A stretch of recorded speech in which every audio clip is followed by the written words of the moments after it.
श्री शिवाय नमस्तुभ्यम। आइए जानते हैं ज्येष्ठ महीने में आने वाला प्रदोष व्रत कब रहेगा। त्रयोदशी तिथि कब से कब तक रहेगी। इस दिन पूजा का शुभ मुहूर्त यानी प्रदोष काल का समय कब से कब तक रहेगा। सूर्योदय, सूर्यास्त और राहु काल का समय क्या रहेगा। साथ ही आप जानेंगे प्रदोष व्रत के कुछ अनिवार्य नियमों के बारे में। इस बार त्रयोदशी तिथि 26 जून दिन शुक्रवार रात 10:23 से शुरू होगी और 27 जून शनिवार को रात 12:43 पर त्रयोदशी तिथि का समापन होगा। ऐसे में इस बार 27 जून शनिवार को शनि प्रदोष व्रत रखा जाएगा। सबसे विशेष बात कि इस बार का शनि प्रदोष व्रत इस साल का अंतिम शनि प्रदोष होगा।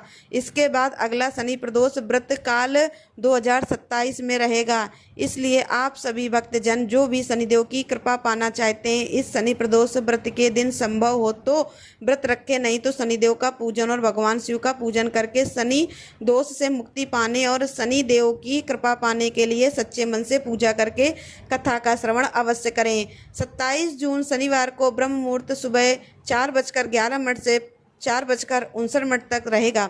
सूर्योदय होगा सुबह 5:47 पर। सूर्यास्त होगा शाम 7:12 पर। प्रातःकाल पूजा मुहूर्त रहेगा सुबह 4:23 से लेकर 5:23 तक और इस दिन साध्य और शुभ योग बन रहे हैं। सर्वार्थ सिद्ध योग का निर्माण हो रहा है, जिसमें साध्य योग दोपहर 12:32 तक और बाद में शुभ योग प्रारंभ होगा।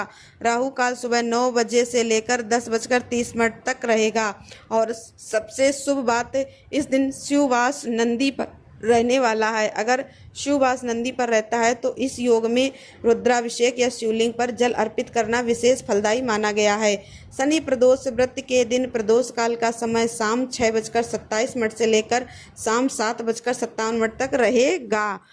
शाम की मुख्य पूजा इस समय करने के बाद आप प्रदोष व्रत का पारण कर सकते हैं। प्रदोष व्रत के दिन सुबह जल्दी उठकर स्नान आदि के बाद सूर्यदेव को अर्घ्य देकर व्रत का संकल्प लें। पूजा स्थल की अच्छे से सफाई करके भगवान शिव का पंचामृत और फिर जल से अभिषेक करें। शिव परिवार का पूजन करें। भगवान शिव को बेलपत्र, पुष्प, धूप, दीप, चंदन आदि अर्पित करें। फिर प्रदोष व्रत की कथा का पाठ करें। पूजा के अंत में भगवान शिव की आरती उतारें और इस दिन शिव चालीसा का पाठ अवश्य करें। इसके बाद पूरा दिन उपवास रखें और शाम को प्रदोष काल में इसी विधि से एक बार फिर से पूजन करें। संभव हो तो आसपास के शिव मंदिर में जाकर ही शिवलिंग पर जल अर्पित करें। शाम के समय शनिदेव के मंदिर में जाकर शनिदेव को सरसों का तेल और काले उड़द, काले तिल अर्पित करें। शिव चालीसा और शनि चालीसा का पाठ करके मंत्रों का जाप करना चाहिए और इस दिन भगवान शिव को भोग में चूरमे का भोग या खीर का भोग अर्पण करके शनिदेव को भी मौसमी फलों का भोग अर्पण करना चाहिए। इस दिन शनिदेव को काले तिल से बने हुए लड्डुओं का भोग लगाना भी शुभ माना जाता है। काल सर्प दोष निवारण के लिए शनि की ढैया 7:30 से बचने के लिए आप इस दिन सच्चे मन से शनिदेव का ध्यान करें।